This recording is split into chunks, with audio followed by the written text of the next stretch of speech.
दोस्तों Seltzer electronics का result आ चुका है। रिजल्ट आने के बाद आज 26 मई 2025 को कंपनी के स्टॉक प्राइस में लगभग 10% की गिरावट दर्ज की गई है।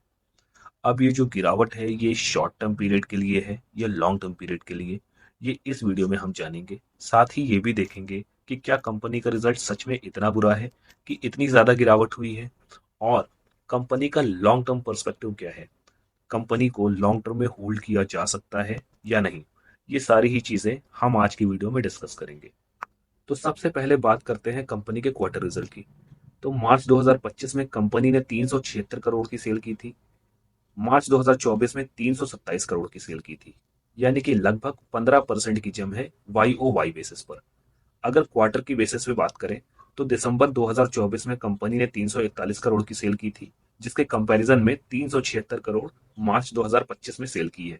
यानी कि लगभग 10% के आसपास क्वार्टर ऑन क्वार्टर बेसिस पे कंपनी ने ग्रो किया है।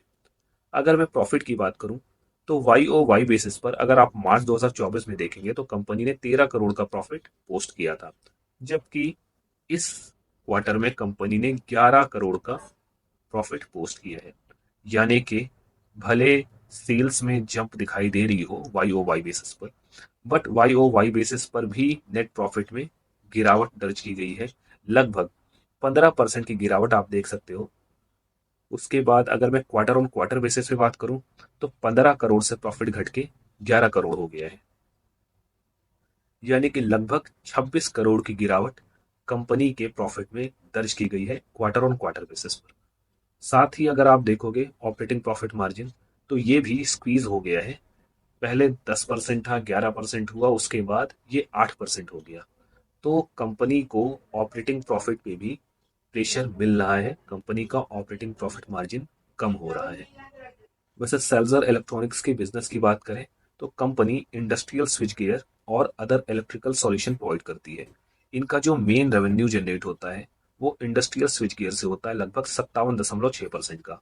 वायर्स और केबल से लगभग 37% का बिजनेस आता है, और बिल्डिंग प्रोडक्ट से लगभग 5.5% का रेवेन्यू जनरेट होता है। अब बात कर लेते हैं कंपनी की बैलेंस शीट की। तो जरा कंपनी का ट्रेड रिसीवेबल्स देखिए। पिछले 5 साल की बात करें तो कंपनी का ट्रेड रिसीवेबल्स मार्च 2021 में 188 करोड़ था, जो कि अगले साल 218 हुआ, फिर 287 हुआ, फिर 334 हुआ, और फिर 405 हो गया। यानी कि पिछले 5 सालों में ट्रेड रिसीवेबल्स लगातार बढ़े हैं। इसके एवज में अगर आप बोरोविंग्स देखते हो तो कंपनी की बोरोविंग्स भी पिछले 5 साल लगातार बढ़ी है। 2021 में 204, उसके बाद 252, फिर 281, फिर 312, और फिर 422 करोड़। यानी कि ट्रेड रिसीवेबल्स के साथ साथ बोरोविंग्स भी बढ़ रही है। ट्रेड रिसीवेबल्स के बढ़ने का मतलब है कि कंपनी सेल तो कर रही है, लेकिन सेल की एवज में जो कैश उसको मिलना चाहिए वो कंपनी के पास वापस नहीं आ रहा। यही वजह है कि कंपनी हर साल लोन पे लोन लिए जा रही है और इस लोन से बिजनेस चला रही है। अगर आप पूरी सेल उधारी में करोगे तो आपके पास कैश कहाँ से आएगा? फिर आपको आगे भी बिजनेस चलाना है तो आप क्या करोगे? या तो इक्विटी डाइल्यूट करोगे या फिर उधारी लोगे। तो कंपनी ने यहाँ पे दोनों काम किया है। आप देख सकते हैं कंपनी ने अपने शेयर्स को प्लेज किया हुआ है। 17.2% कंपनी के शेयर्स ऑलरेडी प्लेज हैं। एक तो प्रमोटर होल्डिंग 37.5% है, दूसरा प्लेज परसेंटेज 17.2% है। यानी कि कंपनी ने अपने शेयर्स को गिरवी रखकर लोन उठाया हुआ है। एक लोन तो ये हो गया, फिर कंपनी ने बैंक से उधारी भी ली है 422 करोड़ की मार्च 2025 में, जो कि आप इसकी बैलेंस शीट में देख सकते हो। इस उधारी का इम्पैक्ट आपको कंपनी के प्रॉफिट एंड लॉस अकाउंट में भी दिखाई देगा, जहां पे आप देख सकते हो कंपनी का इंटरेस्ट लगातार बढ़ता जा रहा है। 26, 34 और 41 करोड़ मार्च 2025 में। अब कंपनी के पास कैश आ रहा है या नहीं, ये आप कैश फ्लो से भी क्रॉस वेरीफाई कर सकते हो। अगर आप देखोगे कैश फ्लो फ्रॉम ऑपरेशंस, इस पे टैप करते हैं तो यहाँ पे आप चेक कर सकते हो पिछले 5 सालों में कंपनी का cash from operations 3 bar positive रहा है और 2 बार नेगेटिव रहा है। अगर हम इस 5 फिगर को जोड़ते हैं, 14 माइनस 12, 23, 24 माइनस 11, तो लगभग 38 करोड़ आता है।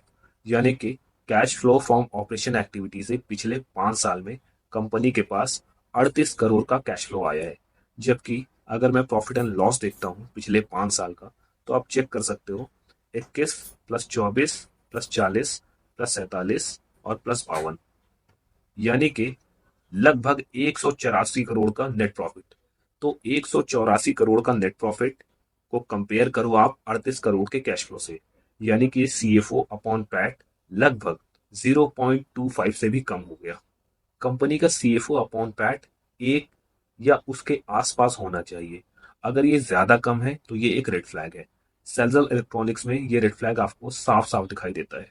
ऐसी कंपनी जिसका नेट प्रॉफिट एक साल में 33%, 3 साल में 80% और 5 साल में 74% से बढ़ा हो, उसका कैश फ्लो फ्रॉम ऑपरेशंस और नेट प्रॉफिट का डिफरेंस बिल्कुल भी डाइजेस्ट नहीं होता। बाय द वे, अगर आप कैश फ्लो में जाएंगे तो आप यहां से भी कंपनी की उधारी चेक कर सकते हैं। Cash flow from financial activity, जहां पे आपको पता लग जाएगा कि कंपनी ने उधारी से 110 करोड़ रुपए का पेमेंट लिया है, यानी कि लगभग 110 करोड़ रुपए की कंपनी ने उधारी ली है। ये कंपनी का अभी तक का हाईएस्ट उधार है। हालांकि इसके अगेंस्ट आप ये भी कह सकते हो कि कंपनी ने फिक्स्ड एसेट भी तो परचेज किए हैं। आप देख सकते हो -69 करोड़ का कंपनी ने फिक्स्ड एसेट परचेज किया है। यही फिगर आपको बैलेंस शीट में भी दिखाई देगा। आप देख सकते हो 270 के बाद यहाँ पे 309 करोड़ फिक्स एसेट के हो गए हैं, यानी कि लगभग 70 करोड़ के आसपास कंपनी ने फिक्स एसेट में इन्वेस्ट किए हैं। यानी कि कंपनी केपेक्स कर रही है, कंपनी अपनी ग्रोथ में पैसे खर्च कर रही है। मैं ये नहीं कह रहा कि कंपनी खराब है, मैं ये कह रहा हूं कि कंपनी उधारी के पैसे रिकवर नहीं कर पा रही है। और ये चीज आप कैश फ्लो फ्रॉम ऑपरेशंस के अंदर जाकर रिसीवेबल्स में देख सकते हो। लगातार रिसीवेबल्स माइनस में है, जिसके अगेंस्ट कंपनी लोन लिए जा रही है, और ये एक रेड फ्लैग है। कंपनी के अंदर इतनी ज्यादा कैश क्रंचेस ही वजह है कि कैश कन्वर्जन साइकिल हमेशा स्ट्रेच रहता है। आप देख सकते हो, ऑल्दो कंपनी के पास अभी 192 करोड़ का स्मार्ट लाइटिंग प्रोजेक्ट है और 50 करोड़ का smart meter order under RDSS है, यानी कि लगभग 242 करोड़ की ऑर्डर बुक कंपनी के पास है। लेकिन इस तरीके से कंपनी का उधारी पे सामान बेचना और पैसे को रिकवर न कर पाना उनकी खराब क्वालिटी ऑफ सेल्स को दिखाता है। अगर मैं इस स्टॉक में इन्वेस्टर होता तो इस परफॉर्मेंस के बाद शायद मैं स्टॉक में ना रह पाता, शायद मैं मन बनाता कि कैसे भी मैं इस स्टॉक से जितनी जल्दी हो सके एग्जिट कर लूं। बाकी आपको ये वीडियो कैसा लगा हमें कमेंट सेक्शन में जरूर बताइएगा। Thank you so much.